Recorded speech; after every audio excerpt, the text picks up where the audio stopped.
Dhaka, which is in Bangladesh where he lives. Mark is a drummer in a band.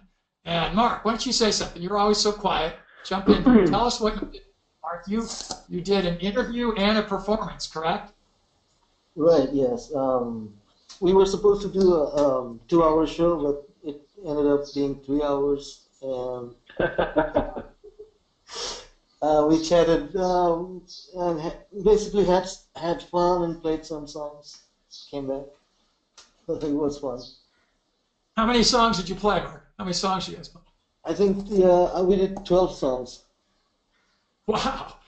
Mark, do you know Mark Shepard? Do you know of any radio show that would do 12 songs of anybody in the U.S.? I mean, that would be like crazy. Maybe a local community, radio station, but that's about it.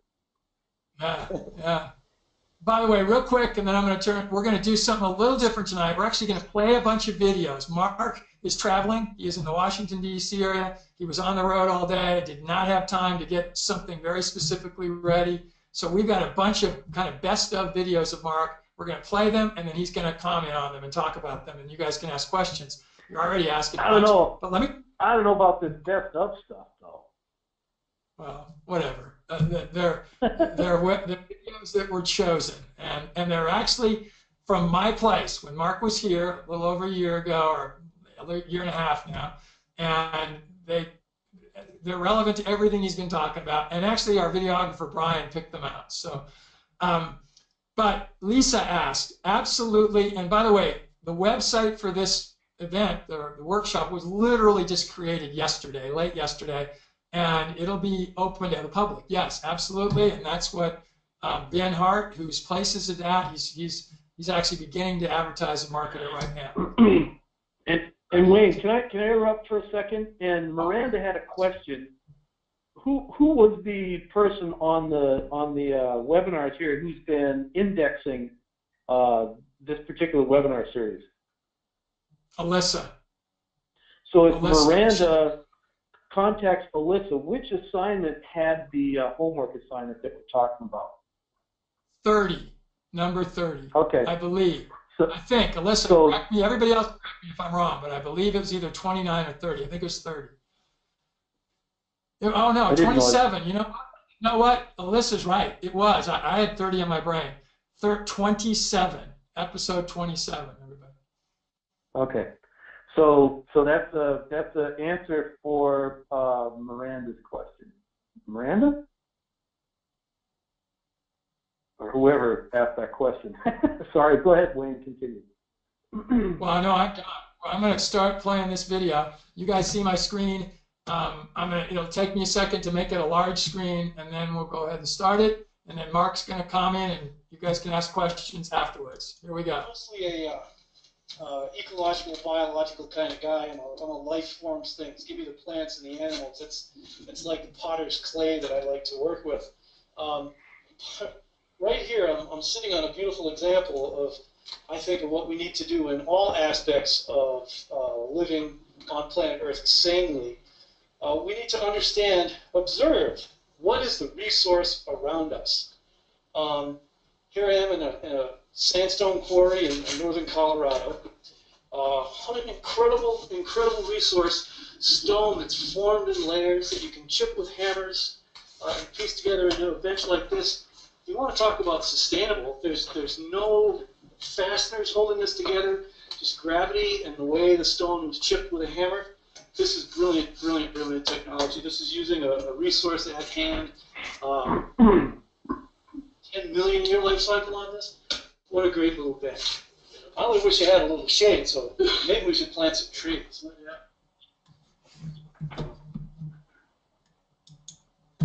All right, Mark, comments, and then any questions? Part of what I wanted to comment about that is, and I've done a lot of like the public YouTube stuff that you'll see about me. I get down on permaculturists a little bit. I'm a permaculturist, licensed permaculturist. Bill Mollison signed my diploma for permaculture design. Okay, so I'm in that group. That's where I'm coming from. However, like this one client that I worked with, they went to a workshop for permaculture design where they're going to get their permaculture design course certificate. They spent 2 full days learning how to make a cob oven. So they go back to Vermont, where they're from, 70 inches of rain a year where they live, and they're going to make a cob oven. So they get all these stones out of their field, because their field is about 50% stone, and they make a little pedestal, and they build a cob oven on it. Well, there's no clay anywhere near there, so they had to go to the local university, in the eastern part of the state, about halfway down, don't tell anybody, and they bought 50-pound bags of clay from the art college, because there wasn't any clay on their property. Then they mix it with water, they mix it with straw, they make a cob oven, they fire it and all that kind of stuff. Well, you know, it doesn't matter how much you fire clay. When it rains 72 inches a year, it's going to dissolve your mud oven, so the mud oven just turned into a pile of glop. I'm not dissing the idea of a cob oven. What I am dissing is the idea of applying an answer where there was never a question. They didn't have any clay. They had no resource. So it makes zero sense to go down the road and buy a couple of bags of powdered clay to make a mud oven in a place where it rains 70 inches a year, when you had to get stones out of your field and make a stone pedestal to put the clay oven in. And you look around the country, you'll see cob ovens underneath sheet metal roofs all over the place, because they're going to dissolve in the rain. So what I like about that stone bench is there is a resource. You've got stone. All you got to do is cut it appropriately, and you fit it all together, and that thing will last virtually forever. Was it last week that I showed the slides from Italy, or 2 weeks ago? There's these stone houses with stone walls, no mortar, no concrete whatsoever, stone roofs with no mortar, no pegs, no anything. It's just stones stacked, and it's not like a pile of rocks. These are beautiful homes that have been standing for 1,200 years, zero maintenance. That is appropriate technology. That is permanent, as far as I'm concerned.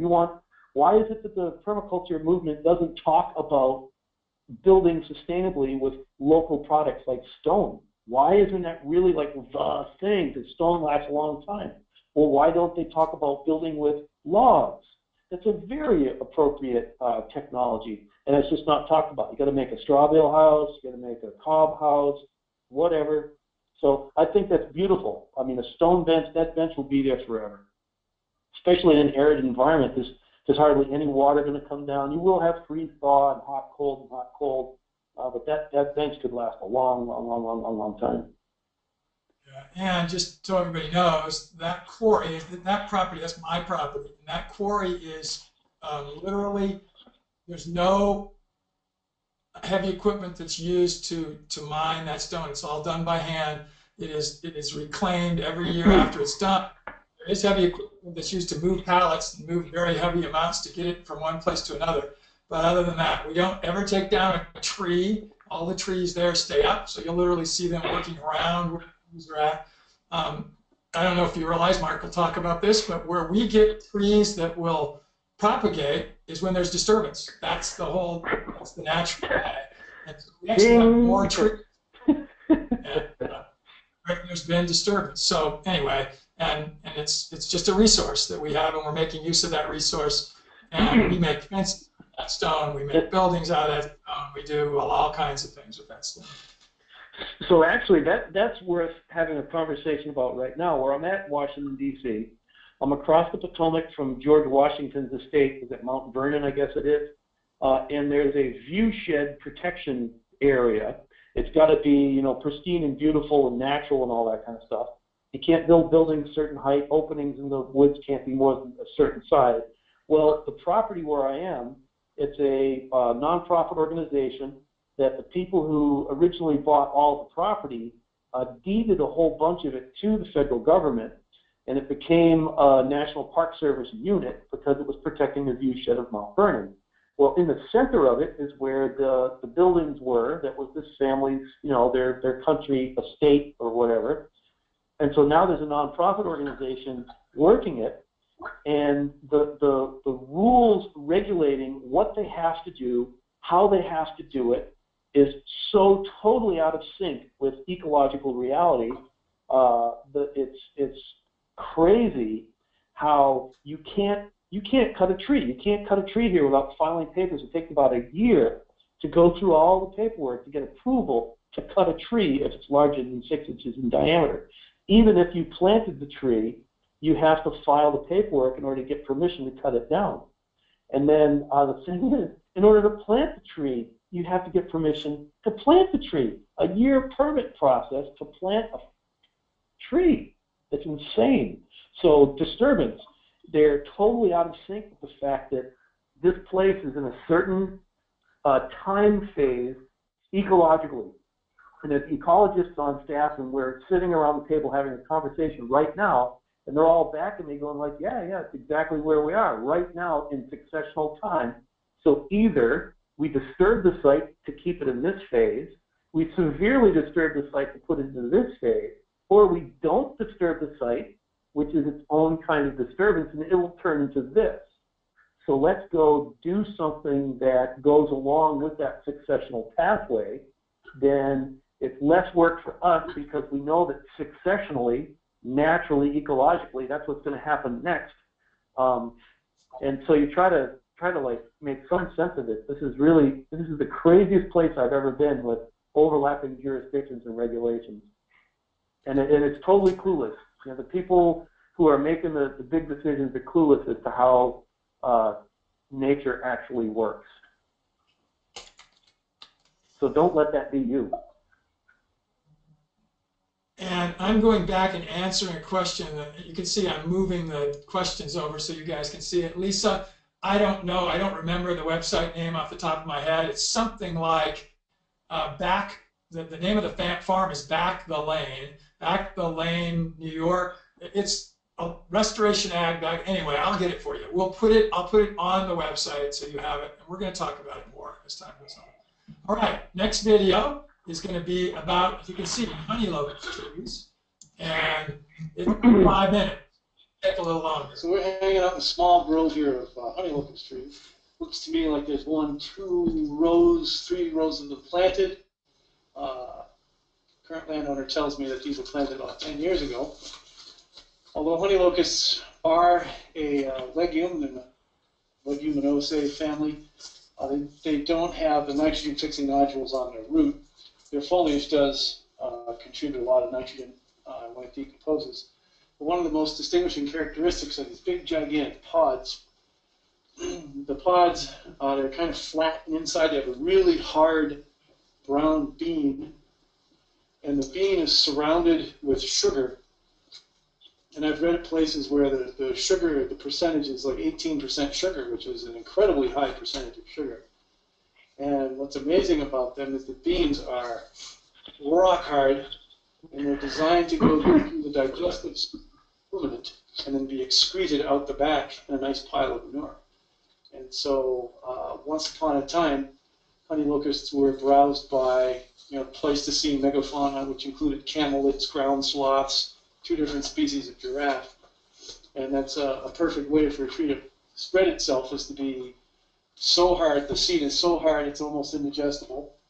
It has a coat on a seed coat. You soak the seed in water, it expands tremendously, and it's a really slimy, gelatinous seed coat on it. I've actually dried those pods and ground them up in a flour mill and added it with pancake batter to make pancakes. It's an incredibly drought-resistant tree. I don't know if it would survive on only 10 inches of rain a year, but definitely it's working here down in the lower area with a little bit more soil, so probably with some water management structures we can get them to survive. So we have here a handful of the honey locust pods. You can see inside where the beans are located. These are not mature, they're not ripe yet. I've torn this one open so we can get inside and see a little bean. Right now it's pretty soft. You could use this as like a lima bean in cooking if you want. And this greener material here, this is where the sugars are accumulating. Peel the 2 layers off, and this will all be crystalline sugar. When this pod gets brown and dry, this will be hard as a rock, and all this green stuff will have turned to a nice brown crystalline sugar. What's interesting about it is if you look on a lot of ingredient labels product labels, you'll see what's called locust bean gum. Well, locust is used as an industrial product worldwide. There's machines used for the cultivation of it as a huge, large-scale agricultural crop. And yet somehow in the U.S. it's skipped our attention and faded from our general agricultural usage. So we could have new varieties of honey locust. Look at all the green in it. That's what's going to turn into sugar. It's in the process right now, accumulating all the sugars. That bright green. We could be making sugars from this. Obviously, with bitter bean, it's an incredible animal feed. Cattle like it, sheep like it. I imagine alpacas would like it because they're so similar to sheep. Actually, in one book that I've read, J. Russell Smith's Tree Crops, it's dated material, but they were looking at varieties, because way back in the 20s and 30s, agricultural research stations actually were researching tree crops as a viable agricultural setting. And then they said if with one variety of honey locust grown in your pasture, Millador, if you had 50 trees per acre, that's the equivalent of 50 bushels of corn per acre that's being grown in addition to all the pasture that you already get. So it's an excellent silvopasture tree. The one drawback that I've noticed with honey locust is most of them have really long thorns. These ones don't, so it makes me suspect, that these are, there are selections that are thornless honey locust. They've been developed, bred for the landscape trade, and that's where he might have got these, are thornless honey locusts. And there's also breeding being done for the landscape trade, thornless and podless, and if you look at these, we had 3 pods on maybe 50 trees. I have a feeling that's where these came from, the landscape trade selection process. So these are already pre-selected to be low yielders. You'd be better off driving around somewhere and finding a natural grove of it.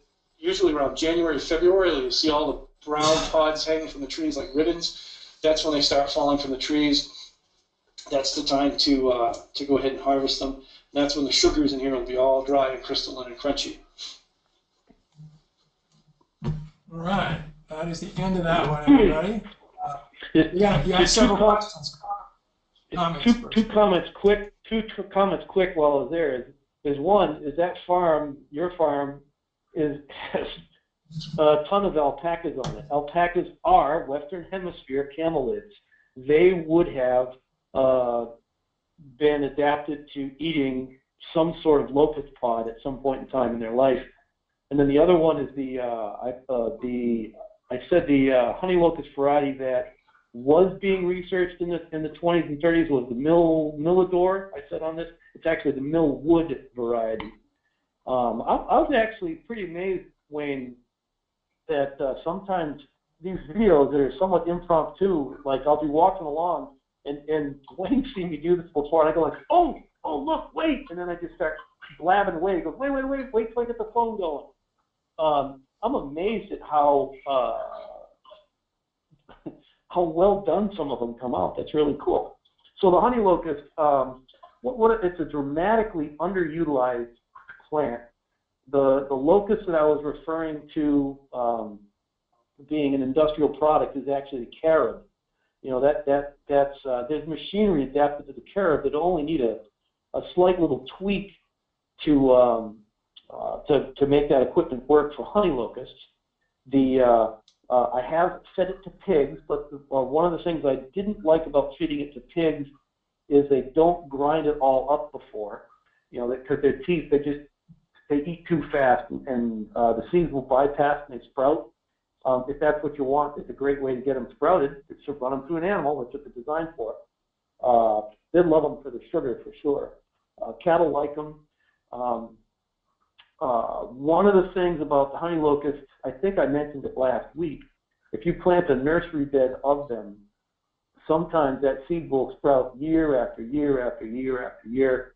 Tom, who's my nursery guy, the on-the-ground nursery manager, he uses, I believe it's sulfuric acid. It's like really nasty sulfuric acid.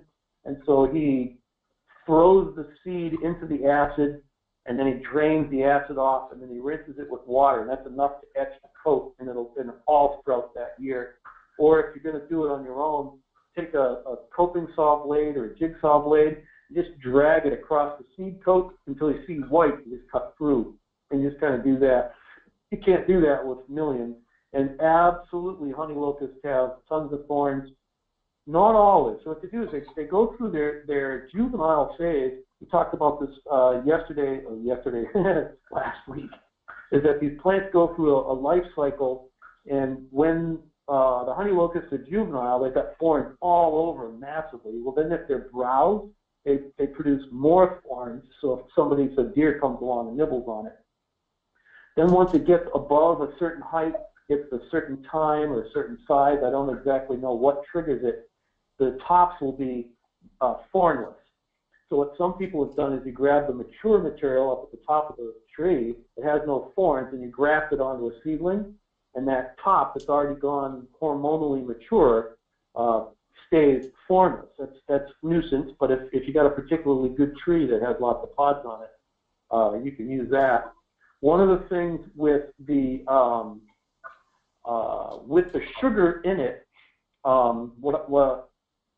before we get to that, you should batch it up if you want to feed it to the animal. What I used to do when I still was living with my parents is there was a shopping center down the road that had a couple of honey locusts on a little island off the parking lot, and I'd gather up all the pods, put them in a pile, and I'd start the lawnmower up and then tilt it back so the lawnmower deck is up this way, and I'd push it forward and have it revved up full blast and drop it down in the pile and lift it up and drop it down in the pile and lift it up until I got it all kind of like beat up and smashed, and then I'd feed it to the pigs or to the goats or whatever.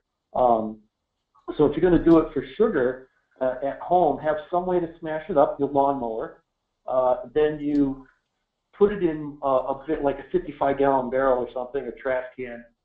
Fill that barrel up full of water, let it soak for 24 hours. Well, what happens is through simple diffusion, the sugars in the locust pods will go into the water. And so you'll have half the amount of sugar in the pod and half the amount of sugar in the water. Well, now you can take that water away, you can ferment it to make hooch. I know Dustin is totally on the hooch.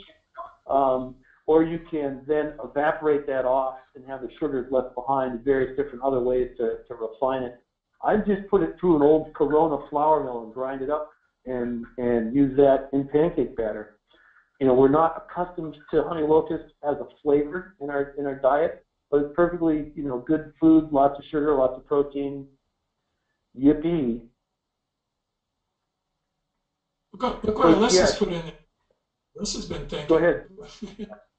Oh, just look what Alyssa's put in there, Mark, about some other varieties. What's interesting about the landscape trade is because people don't like the sweet fruit and pods up off their lawns and off the driveways and stuff. There's been it's been like 20, 30, 40 years almost of breeding for all male varieties for fruitless, like take the Bradford pear. They make little pears about the size of your pinky fingernail. They're insane all across east up through the Midwest, considered an invasive species in places. So with a lot of cities, you can actually tell what the landscape trade has been planting by the allergies that people have in spring. It's like, how do you do that? Well, if these plants are all male and they don't produce pods, they produce pollen. So you've got, the honey locust cities and you've got the pear cities and this kind of stuff. And you can actually do a map of the allergies. And the allergies map tells you what the landscape trade has been planting. So Millwood, for example, and Hershey and Calhoun were all developed to have sweeter, larger pods.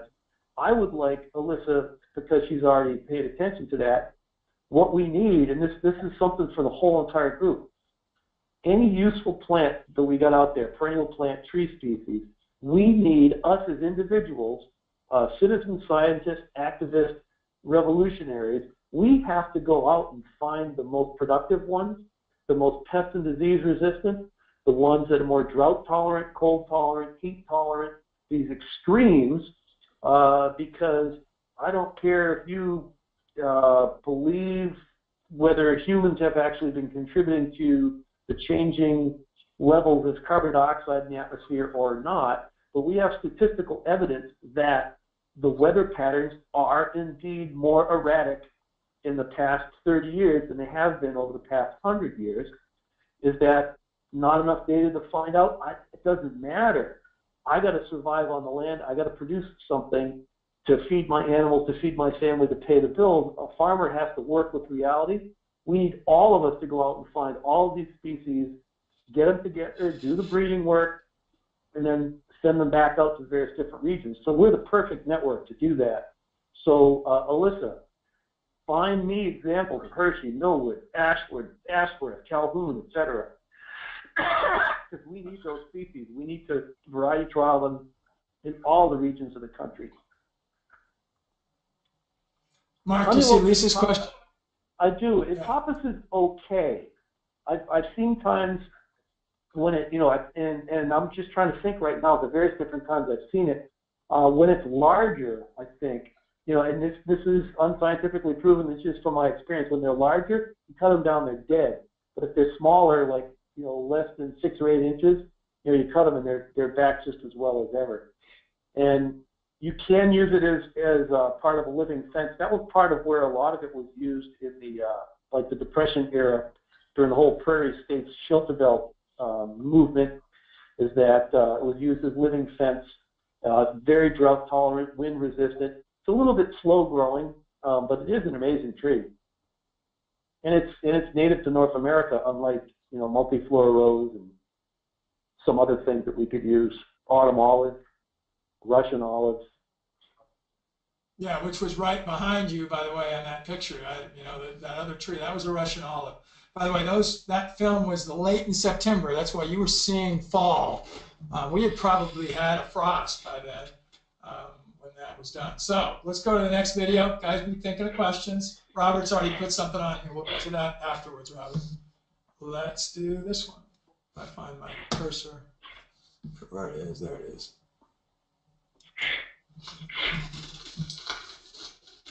Yeah, I'll just comment on Robert. Oh, go ahead. Natural vegetation agriculture in motion on the rocks itself. No soil whatsoever. Lichens float around in the atmosphere and they land, and for whatever reason they start growing. Lichen is a symbiotic relationship between an algae and a fungus. And the algae is the green. It photosynthesizes and produces some sugars that will feed the fungus, and the fungus exudes certain chemicals that will dissolve the solid rock. So they take the solid rock with sunlight, air, and water, and they bring the minerals from the rock into their own bodies. Then the lichens will eventually crumble and die, and as they do, they'll decompose and make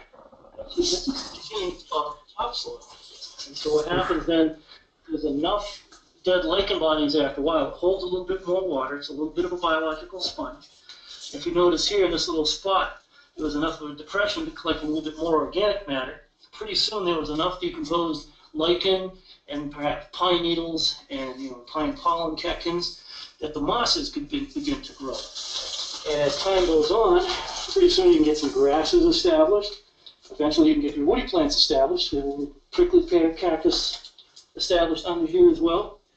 What I find particularly noticeable, for one, nobody tilled this soil, nobody made compost, nobody irrigated it, nobody had pumps, bells, and whistles or anything, and nature itself has created soil.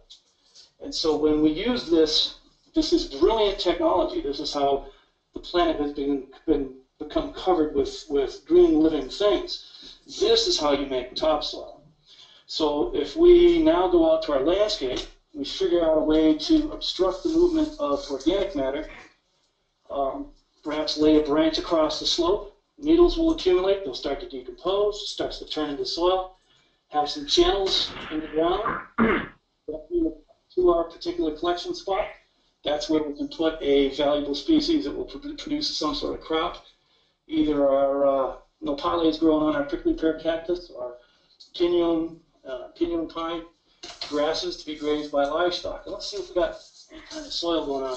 I bet you'll have some. Look at that. Dirt. Where did the dirt come from? This biological system made the soil. That's our whole entire point with the restoration agriculture systems. We can start with a bare rock and we can farm it. I'm glad you put that up, Wayne. I know I've showed photos, like from Boundary Waters or Isle Royale National Park, more humid areas. There's no doubt about it.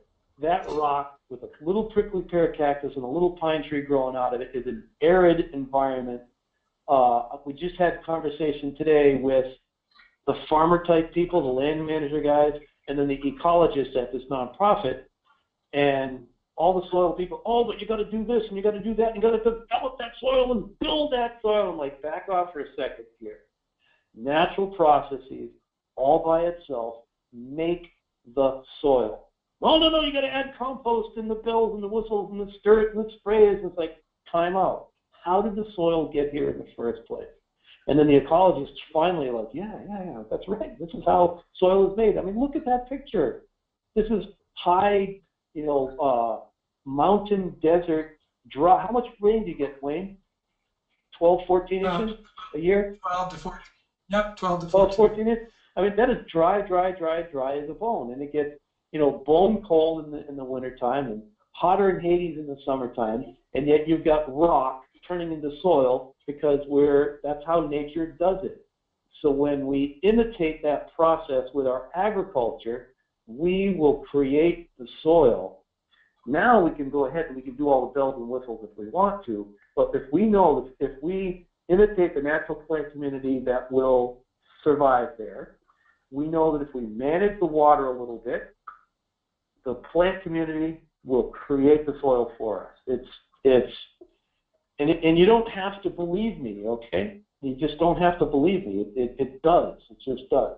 Now, I wanted to make a comment about Robert's question about the variety of black locust called chipmast, making just one trunk and all that kind of stuff.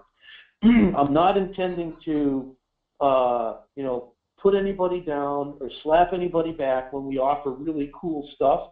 But what I really do want to put forward within this particular community, we're all about reality-based stuff. We're the Economics Action Team. What we are not is the Economics find something cool and reblog about it and repost it, talk about it.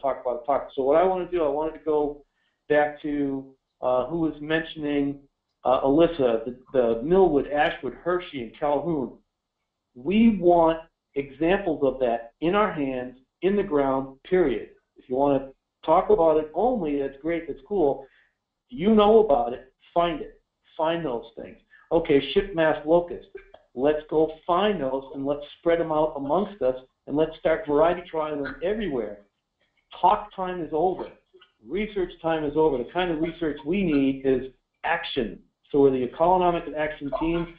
So we would like you to go out and find some shade master for us, and we'll get going on it. And that's intended to be encouragement because the time for inaction is over. And yeah, I'm not going to just spend every Wednesday night here wasting my breath on a bunch of people that want to talk about cool stuff. We got to put roots in the ground. We're changing the face of agriculture and the planet. Yeah, they are. Great, Mark.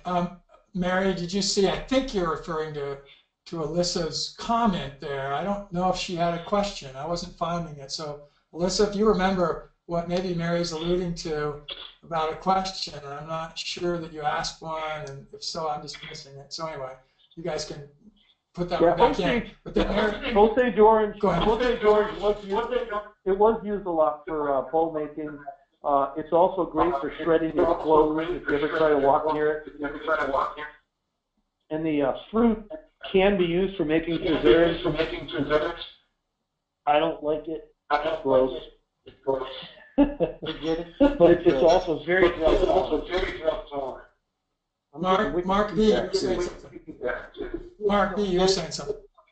Yeah, the audio seemed to have a lot of feedback, echoing. Wow. Okay. Don't know what it was. Maybe Maybe it'll go away. All right, so here's one of those things. Why am I getting double feedback? I don't know. Wait, hang on a second. To Mary's question, this was the webinar that was scheduled for tonight that I didn't finish putting together. Was the structure of woody plants. What's interesting, you read over and over and over again about how this tree is tap-rooted, this is fibrous roots, this is heart-shaped roots, fan-shaped roots, period. That is 100% okay. It's not total bullshit. If you put it in a nice sandy loam, well watered, it will form that particular shape. If you take a shagbark tree that classically wants to make a gigantic taproot straight down, if you put it on fractured rock, it's going to go every which way. So the root, although it may have a tendency that it wants to be a taproot, what it finds under the ground determines what it actually does. One of the most extreme examples that I personally have seen, there was a white birch, and white birch classically has a very shallow root system, half a meter at the most, very fibrous, lots of surface. There was a new section of highway that they blasted through the cliffs, and there's a white birch tree up at the top of the cliff, and it had this single taproot, the size of my leg at first, eventually down to 2 inches diameter, and it kept going down. It was 175 feet. It's still going down. Single taproot, no side roots or anything. And this is a shallow, fibrous surface root plant. So part of what we're talking about with this whole ecology webinar series is that the plant has certain predispositions that are then affected by the environment. The plant also affects the environment. So there's this double feedback going back and forth between them. So does Osage orange have a taproot? If it does have a taproot, if you put it on a soil that will prevent a taproot from forming, it won't. So could you use it to stabilize a steeper slope? Probably you could use trees to stabilize a steeper slope, period, especially if you combine it with grasses.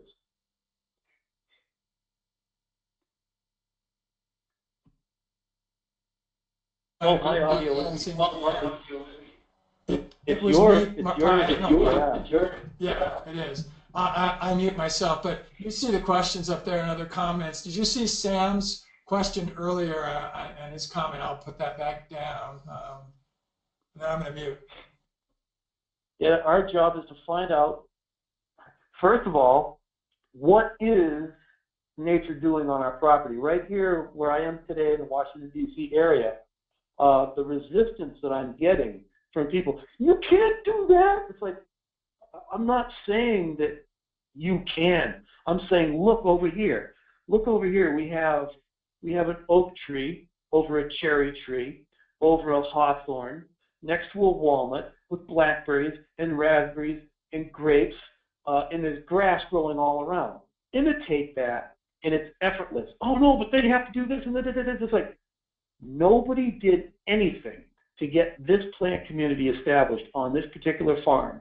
They look at it, and then I say, yeah, let's do that over here, and it will work equally as well. Then all of a sudden it's like, oof, but now we've got an orchard. We have to spray, we have to mow, we have to do this, we have to do that. It's like, no, it's effortless. So our job is to find out how to set things up so that it will be effortless and go in the direction that nature wants.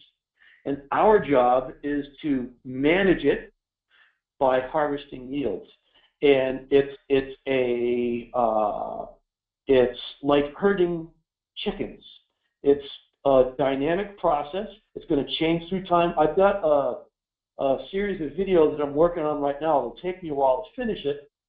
Working on a particular site on New Forest Farm that was I originally it was a direct seeded walnut planting, and then a few years later we planted white oak, we planted American chestnut, and a couple of hickories out there, and then turn it loose, walk away from it, and it's going to take care of itself.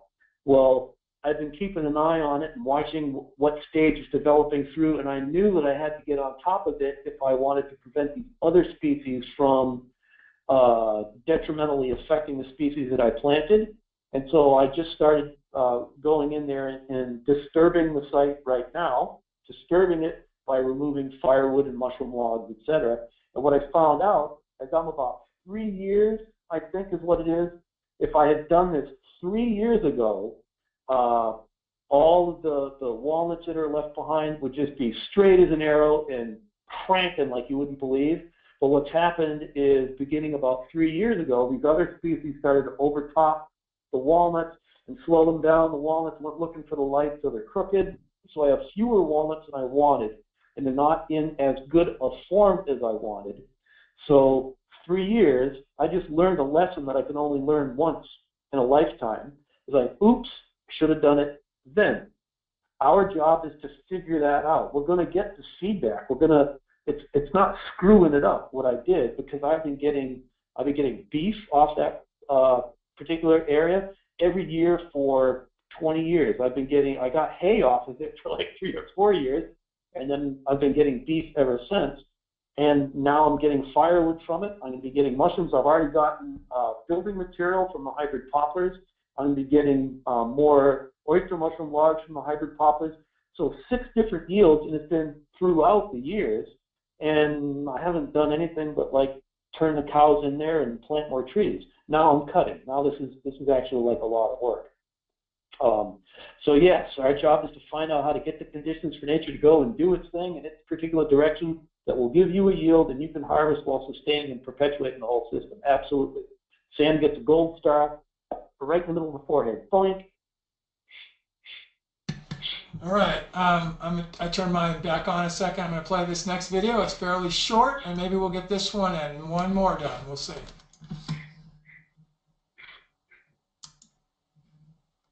Yeah, this is just a little pocket that happened naturally here on the hillside. We've got 2 trees next to each other, and somehow this stone ended up being placed between them. Instead of just cutting the ladder fuels and laying brush across the slope, we can take stone and lay it across the slope. So much of Europe, all the way through the Middle East, up through Greece and Italy, I've seen this over and over and over again into Spain. Have these little stone terraces, and that accumulates organic matter up behind it. So all these pine needles, pine cones, other leaves that blow in, the other plants that happen to grow in there, we're accumulating a little bit of organic matter. We're actually making soil in that little pocket right there. It may not look like much here, and because it's so arid in this area, it's going to be slower than if we did that someplace in a more humid environment. This is how we make soil, right on the spot. No compost piles necessary, no hauling and moving stuff, other than the fact that at first we put a little barrier of rocks up just to catch the organic matter. Rabbit poop will tumble into there, deer will bed down and poop and pee in there. This is a little fertility hotspot. Just a natural example of soil building. So this is like that same tree, now its roots have been in that crack. And just that mechanical barrier catching the needles on the uphill side of it to make a little bit of soil on top. That's an incredible tree. Okay, I'm going to mute. Yeah, one of the things that I noticed in there, the terminology I used, I don't know if I've used it before, called ladder fuels, especially if we're drier areas or if we're using species that are fire-adapted species. Their job is to burn. They're just going to do that every once in a while. So when we have trees, as soon as we can, start removing the branches down low. Clip them off. Go look at a pruning book, how to clip it just on the outside of the collar, and lay the branches across the slope so that any needles and leaves will accumulate on that. So it's like on that rock, you can't dig a swale or a terrace in the rock, but you can build on top of it using the brush that you've clipped in order to catch organic matter, and that will start the process.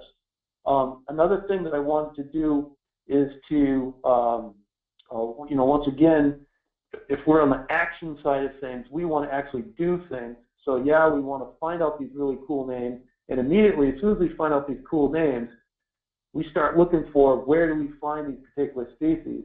And then another thing I just want us to all be aware of is we don't have to have land in order to do this. We have a network now that we can share with and can communicate with and collaborate with. So even if you personally don't have land that you're residing on in order to do this, breeding work, etc., that doesn't matter. We're still out there collecting seed, looking for the earliest to reproduce, the heaviest producers, pest and disease resistant, sheer total of neglect, all that kind of stuff, beautiful timber form, all the different qualities that we find value in, and then we share with others. And even if you're totally urban, I was talking with some kids today that were catching, they had a little net and they're catching aquatic critters in this little swampy area. And I was mentioning with them is all you need is that crack between the parking lot and the curb. That's enough to get a tree established. And you can have a honey locust tree, an apple tree, or this tree, or that tree. It doesn't matter. You don't have to own land. You wouldn't believe the vacant lots across this country that I have planted with edible food perennials. I don't own the land. I'm not going to harvest the food. That's not the point. The point is we do this all the time. It's who we are. It's what we do. And so I'm not addressing the questions in that webinar, that particular video at all, other than the trimming your ladder fuels, because we want to prevent like a gentle ground fire. If the gentle ground fire goes along and catches some branches, it can burn right up, crawls up the tree. That's why they call them ladder fuels. Then you lay those across the slope so they can catch organic matter in compost. Did you see Mary's question here, Mark? Very end, last one. Eaten by the deer. Now we have situations. Right where we are right here, where I'm in Washington, D.C., surrounded by, Boss Wash, the biggest urban area in North America. This is where the deer come from, and this is where the deer go to. Certain places like this one right here, there's no way they're going to be able to get non-palatable species to thrive here unless they protect them when they're young. And the 5-foot-tall tree tubes, if you go to Southwest Badger, SW Badger, RCND.com, I think I've mentioned them before. I'm on that nonprofit board. They do a lot of conservation and habitat restoration work. They actually get tree tubes from the Plantra company, Plantra, and they sell them online for the same price that Plantra sells them for. So if you get them from Southwest Badger, they use those profits from the sale to do conservation work. You're just gonna have to do that. You can use fence. Remember, all fences leak. I don't know how bad the elk problem is in your situation. It's a pretty expensive proposition to make an exclosure to exclude the elk. One of the things that you can do is try to find their general travel corridors, and you may want to have a restricted area where you only fence a travel corridor, so they go through the travel corridor. Instead of fencing out your place so they stay away from your plants, fence a travel corridor so as they're moving along, they bounce off the edges and they stay in the travel corridor. Usually those are along streams and creeks and that sort of thing. Or you can do what I'm recommending here, is there are species that the deer don't like. And in this area here, it's pawpaw. And so why would you grow anything that deer love to eat, like chestnuts, for example, when you could grow pawpaw, which the deer hate? Yeah, but I want to grow chestnuts. Well, great, grow chestnuts. Use the tree tubes, the tree fence, exclosure fence. One of the things that I used a lot in the earlier years was a dozen eggs. You just take the dozen eggs, you throw them in the bottom of a 5-gallon bucket, mash them up, and then stir it with water. They don't have to be rotten or anything. And splash that on the trees. That works pretty good as a repellent. Nothing works perfectly against them. The 5-foot tree shelters are the ones. That's the way to go.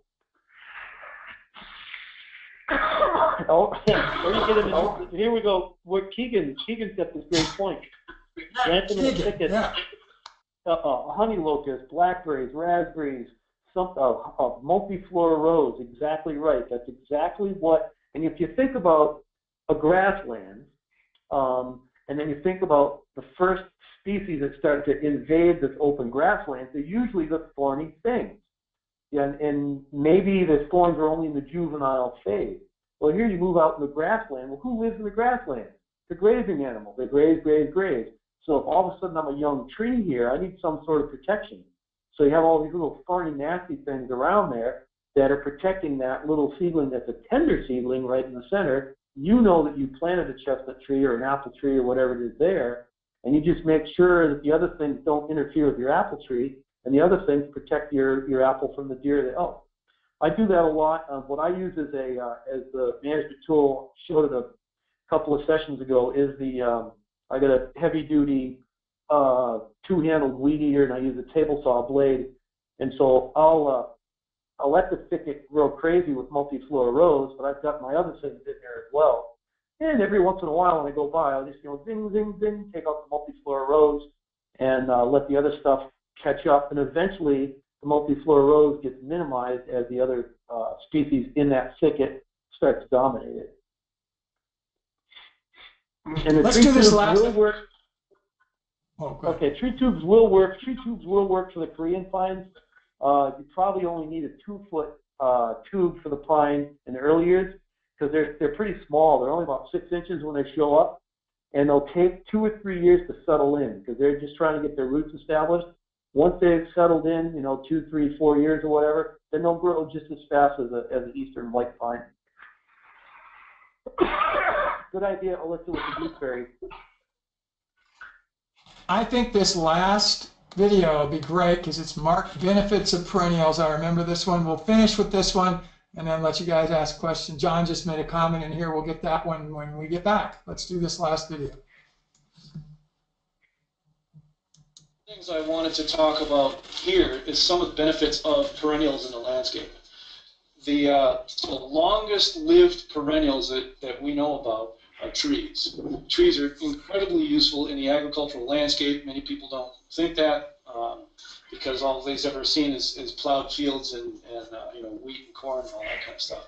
But we can very successfully integrate trees into any kind of agricultural system that we have, and they have several different benefits. One being longevity, of course. Two is more drought resistance because they can send roots deeper and deeper than any grasses can. I think it's a mesquite that has the record of like 400 some odd feet deep. There's no prairie grass in the world. I'm sorry, people who are prairie grass enthusiasts, there's no prairie grass in the world that will go down 400 feet for water.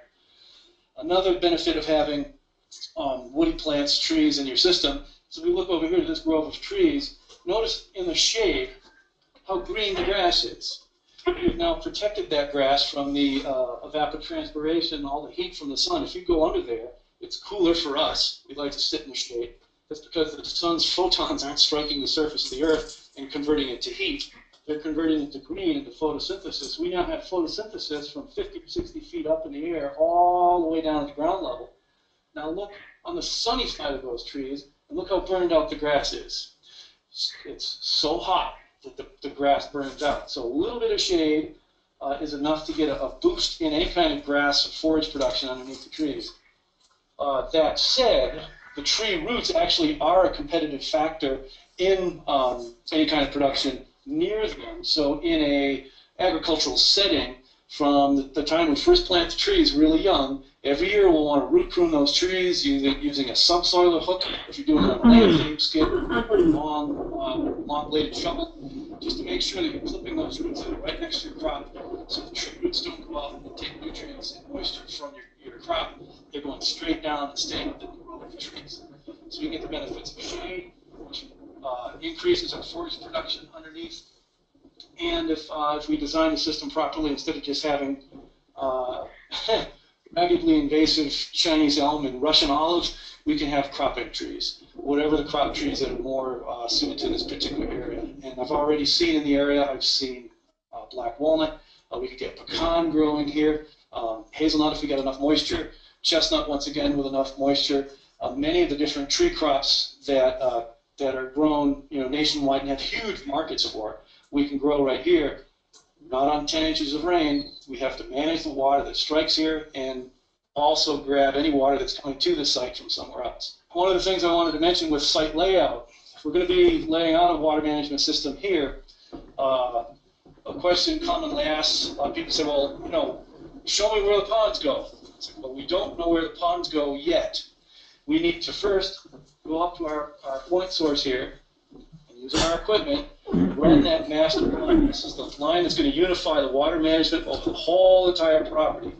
That line will now become the master pattern line and tell us how to pattern everything else. That was the end of that one. Good place to just let Mark comment. John had a question. I'm going to throw it in. Yeah, just look at that. Look at that. Thank you, Wayne. The photo with the brown grass on the sunny side, the green grass on the shady side, and the not as green as the vigorous green in the shade. I mean, that alone is worth going back and just looking at that and say, this is real. We shade that grass a little bit, we cool it, it doesn't lose as much water, we have more feed for our animals. That means they get to eat more, they get to poop more, they get to fertilize the grass, they fertilize the trees more. That's a beneficial relationship just by us placing the right thing in the right place in the environment. Jean-Paul had this question here that I guess my short answer is, well, I'm not exactly sure. That's going to end up being a custom relationship between yourself and a landowner. You might want to investigate the timber rights language, because timber rights, like mineral rights, subsurface rights, it's a fairly well-known, body of law and contract relationships that would have the same kind of language that you can go in there and say, well, yeah, I'm going to, live on your property for very cheap or free. I'm going to improve the value of the property by, planting these trees, doing these water management structures, et cetera, et cetera, et cetera. But I own the genetics of these plants because I've done the breeding work. That's one way to do it. Also, I do research with universities. I've got a couple of different, like proprietary genetic agreements with different universities. So that would be one way to have that included. Because you think about it, you spend a lifetime breeding these trees. My hazelnuts and chestnuts and Korean pines, there's nobody else who's got trees like me, period. Well, that doesn't mean they're going to work for everybody. It's just that nobody else has spent the past 20 years of their life doing the breeding work, the selection work, and the care of these trees. That is a valuable resource.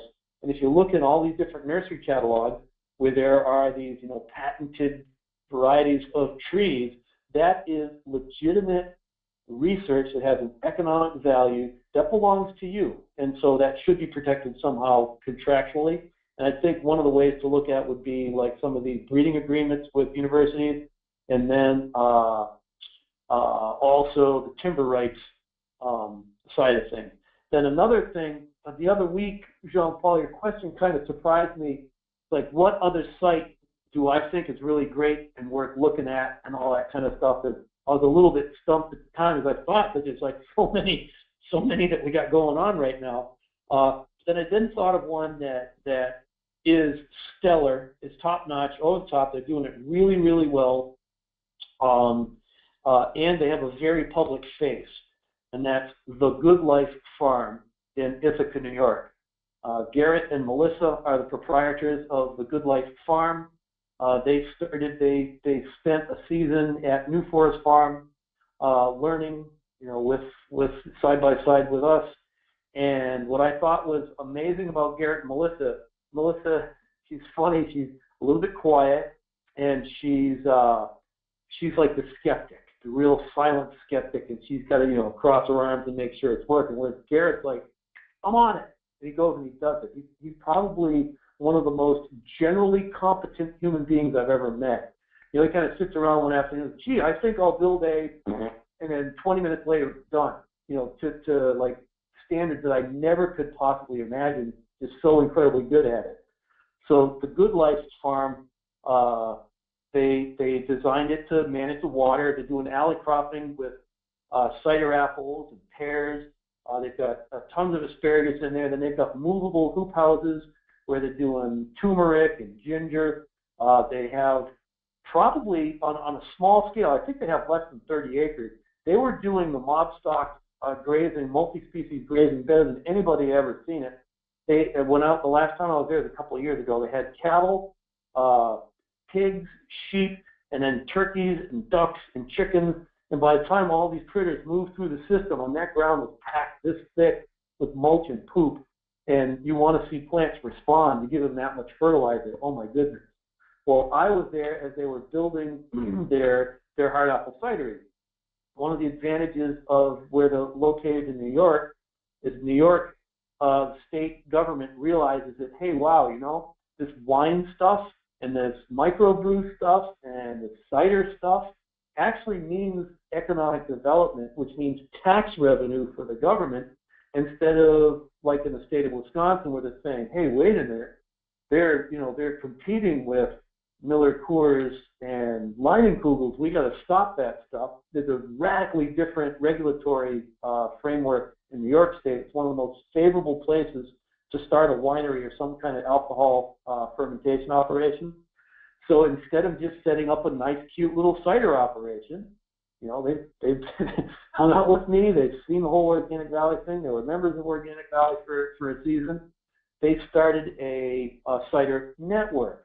So if you go to their cidery, they've got their cider that they're retailing in their tasting room, and then they've got cider from your place and your place and your place and your place. They've got 30, 40, 50 different ciders represented at their retail store.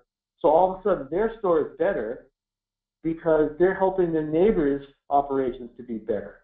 And so they've got this networked cider tasting operation within this beautiful alley crop situation that's mostly perennial.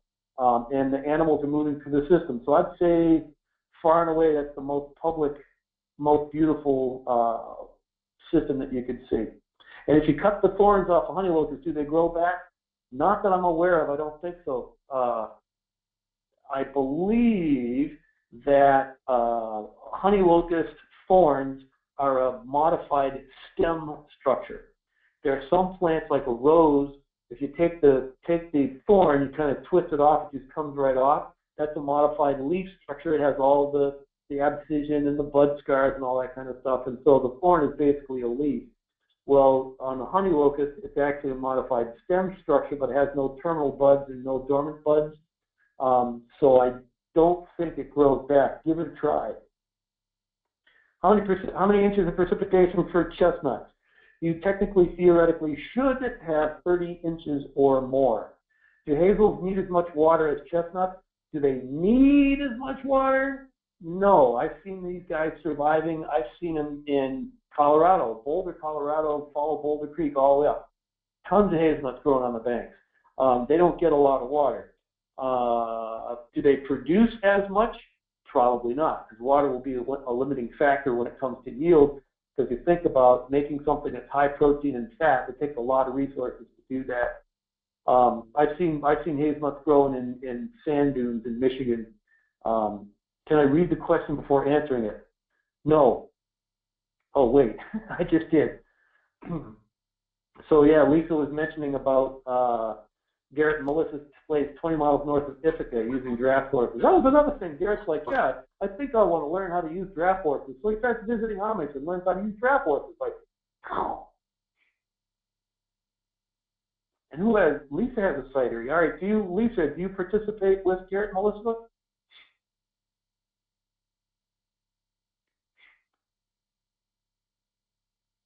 So in Princeton on Friday, are the pine nuts on the menu coming for me? I don't think so. Most of mine are going for making new trees. And is Sodexo going to be working with Organic Valley? I have no idea. How do you find the right number of trees per acre or spacing for silver pasture in climate zone 7? A couple webinars back, I had an average number of trees per acre. The chart that said average number of trees per acre. If you have more than that, they'll start to have competitive effects amongst one another. When you plant them at a certain, you want to get as high a density as you can, so their competitive effects, their limiting factors are the environment acting on them, not one another acting on each other. And that chart had a table of relative densities based on stem size, and all of that is modified by rainfall amounts. So the drier the area you are, the less dense you want them to be.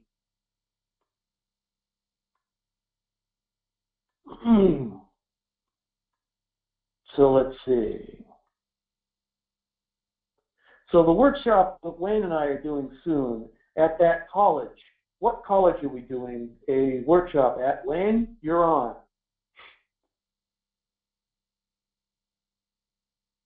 No audio, bud. Turn it on. Unmute. There you go. So Mark must be, I think Mark B is doing that for me to keep it so I'm not feedbacking. But Mary, we are going to be videoing. Right on, Mark. And we'll see what we get. That's the one I talked earlier. You might not have come on yet. There's a videographer, a filmmaker actually, who's making a documentary of water issues in California. She's going to be there with us, and we are going to video all of the workshop that Mark and Spencer Smith do. We'll see what happens with the video. Well, let's just see what the quality is first, and then what we're going to do with it. Hopefully, we'll have something that we can use. And actually, here's a biological issue. Is I just came from the client's house. I got here like 5 minutes before the webinar went live, and we just had dinner. Had about 45 gallons of water because we were out in the field all day. And I've got a ferocious bladder issue, and I would really appreciate going to the bathroom soon.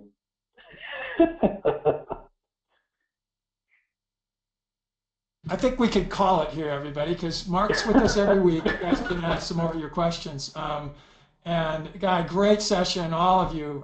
Great questions. It looks like Lisa said a little bit more there, Mark. She lives in Eco Village. And thank you, guys. We aren't even asking for it, and you're putting in your thank yous for Mark. Yeah. Nick, as always. So we've got tomorrow, let's see, what do we have tomorrow? Oh, we've got Controlled Environment Agriculture tomorrow night, and then we have Friday. Remember, that's when the SDMC will be, not Thursday, and